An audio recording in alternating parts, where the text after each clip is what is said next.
Muy buenos días, tardes o noches, según la hora en la que vayan a ver el video. En esta oportunidad veremos el tema preguntas acerca de las dificultades de la Biblia.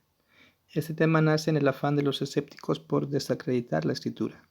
El argumento más común se traduce en esta pregunta: ¿cómo creer en un libro lleno de contradicciones y errores? En esta pregunta se asume que la Biblia está llena de contradicciones y errores. Y la respuesta más simple para empezar es otra pregunta: ¿podrías nombrarme una específica?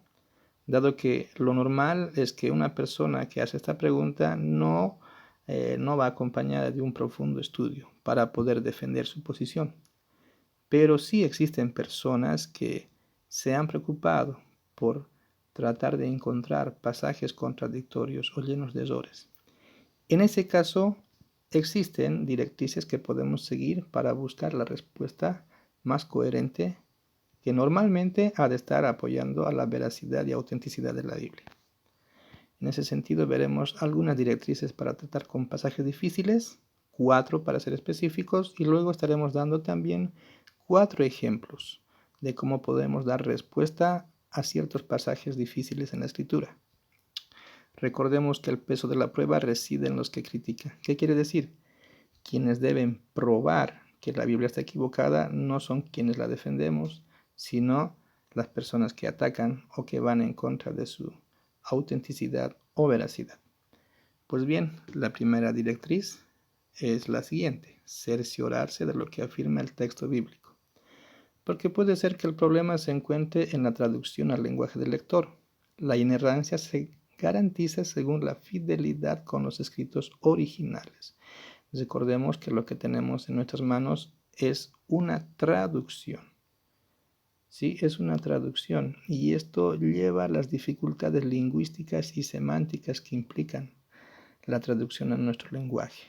Es muy difícil traducir fielmente un mensaje dado en otro contexto y en otro idioma, y en la mayoría de los casos un idioma muerto. Entonces tomemos en cuenta este detalle, ¿no? Siguiente directriz: asegurarse de lo que significa el texto bíblico, porque pueden haber malos entendidos. Un error muy común es sacar el texto del contexto para convertirlo en un pretexto y de esa manera entender incorrectamente el mensaje bíblico, y en ese sentido le damos una mala interpretación. Un ejemplo muy común es el pasaje de 1 Timoteo 6:10: raíz de todos los males es el amor al dinero. Y algunos utilizan este pasaje para argumentar que la Biblia apoya que las personas deben ser pobres o no deben tener aspiraciones en la parte económica. La Biblia en ninguna parte va a condenar el dinero en sí, sino el amor desmedido al dinero. Además, el contexto en el que Pablo cita esta frase es en un contexto donde personas dentro de la iglesia se dedican principalmente a buscar riqueza a costa de la fe de las personas. Y en ese contexto es que Pablo dice que todos los males que van a venir sobre esas personas es por el amor al dinero que tienen a costa de la fe de los demás. Es necesario examinar las palabras cerca del contexto para asegurarnos de entender el mensaje correcto. Siguiente directriz: no confundir falsedad con perspectiva. El hecho de que el relato de un mismo hecho por parte de varios testigos sea diferente no prueba que tal acontecimiento sea falso. Al contrario, la variedad de perspectivas de lo ocurrido, lejos de probar la falsedad, indica mayor detalle para tener un panorama más completo.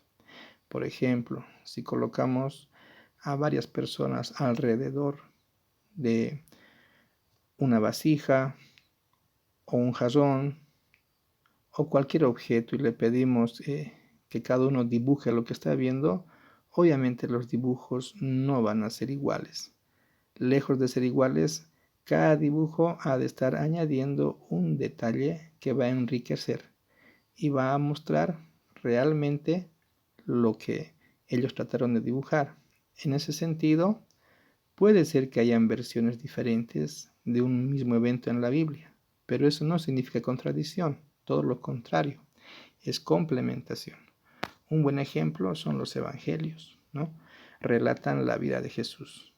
Si cotejamos cada uno de ellos, obviamente no nos vamos a encontrar con el mismo relato repetido 4 veces. Al contrario, cada uno complementa los datos para tener un panorama más completo acerca de la vida de Jesús. Siguiente directriz. Es importante tomar en cuenta que la Biblia también registra cosas que no aprueba. Si bien es cierto que en la Biblia existen pasajes donde se relatan hechos no deseables, hechos no aconsejables para seguir el ejemplo, eso no significa que la Biblia contenga errores. Todo lo contrario. El hecho de que la Biblia registre eventos pecaminosos no significa que los apruebe, y menos aunque los recomiende. En este dibujo podemos ver el pecado de David relatado en 2 Samuel 11. La Biblia en ninguna manera recomienda que las personas sigamos este ejemplo. En realidad, la Biblia relata tanto hechos que fueron aprobados por Dios como aquellos que trajeron juicio y consecuencias tristes. Entonces eso es muestra de que la Biblia es imparcial, no que la Biblia tiene errores ni contradicciones. Y bien, después de haber dado estas directrices, vamos a dar respuesta a ciertas preguntas. Para ser específicos, 4. ¿Sí? 4. Primer problema, problemas de genealogía. ¿Qué se refiere? ¿A qué nos referimos con problemas de genealogía? Por ejemplo, el relato genealógico de Mateo 1:8, en el que dice que Joram fue padre de Usías, por ejemplo, no coincide. Es diferente al relato de Segundas Reyes del 8 al 15, porque ahí podemos ver que ellos fueron separados por 3 generaciones. ¿Cuál sería la respuesta? No hay donde perderse. Hay que tomar en cuenta que en la Biblia las palabras padre e hijo se utilizan también para identificar al ancestro o a la descendencia, no siempre directa. Podemos ver el ejemplo en Marcos 10:47, en el cual el ciego Bartimeo grita a gran voz: Jesús, hijo de David, ten misericordia de mí. Como bien sabemos, Jesús no era hijo directo del rey David, pero sí pertenecía a esa descendencia. Por lo tanto, era costumbre en la cultura judía, en la cultura hebrea, tomar las palabras padre e hijo no directamente, no siempre directamente como una descendencia directa, sino como una referencia a un ancestro o a una descendencia. ¿Sí? Siguiente problema. Problemas éticos. En 1 Samuel 15:3 podemos ver que Dios ordena una masacre, prácticamente una masacre de inocentes, así lo dicen los escépticos, ¿no? ¿Cómo es que Dios, si se supone que Él es misericordioso, puede ordenar y pedir a sus hombres, en este caso al pueblo de Israel, que elimine a toda una ciudad, incluyendo mujeres, niños y bebés? Entonces ahí, al parecer, nos encontramos con un problema ético. Entonces hay que tomar el argumento como lo es. En realidad es un tema de moralidad mal dirigida. ¿Por qué? El hecho de que Dios haya ordenado la eliminación de habitantes de una región o una ciudad, no una, sino varias veces. Por ejemplo, acá podemos ver el caso del diluvio, en el cual también Dios eliminó prácticamente la raza humana del planeta, ¿sí? El hecho de que eso sea verdad no compromete en ninguna manera ni la veracidad ni autenticidad de la Biblia.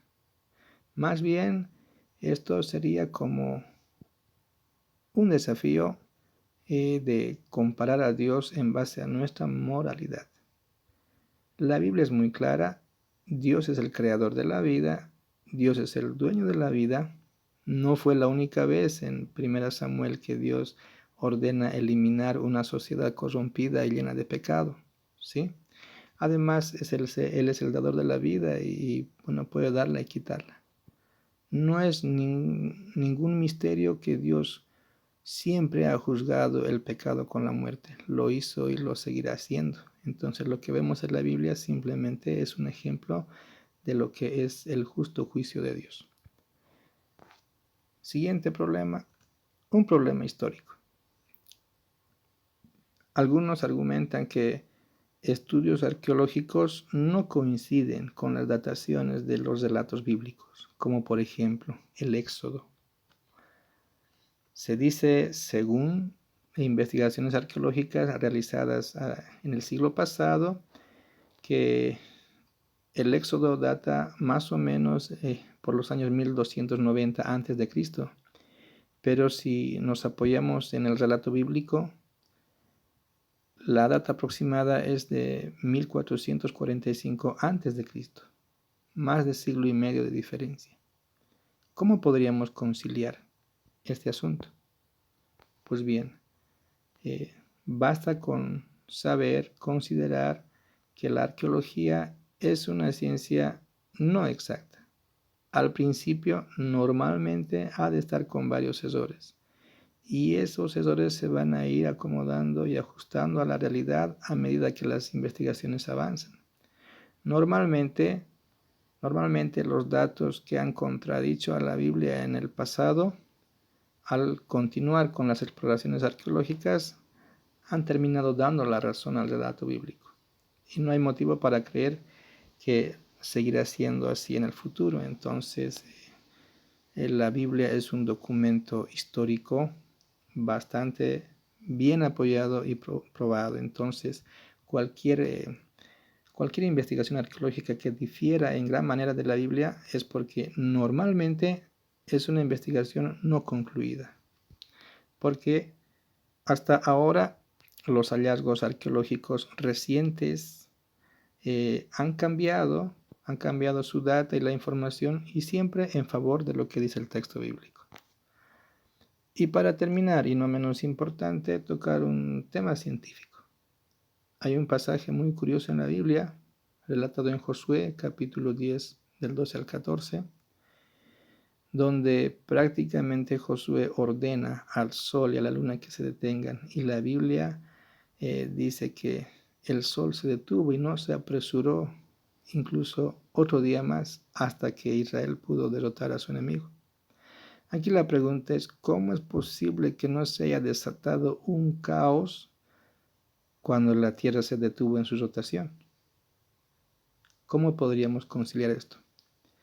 Pues bien, para responder esto hay que sacarnos varios prejuicios de la cabeza. Número 1, en ninguna parte de la Escritura se asume que la Tierra se detuvo en su rotación.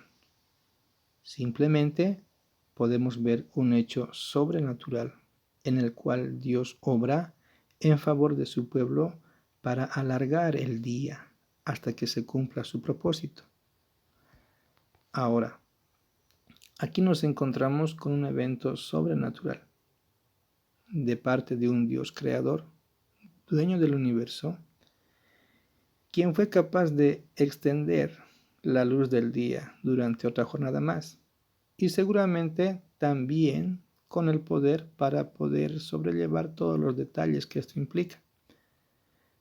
Más bien el tema de fondo acá sería si se cree o no en los hechos sobrenaturales o en los milagros, pero ese ya es otro tema. Muy bien, de esa manera terminamos este pequeño capítulo destinado a poder entender un poquito más acerca de lo que es la Biblia, la Escritura. Será hasta otra oportunidad. Dios los bendiga y hasta luego.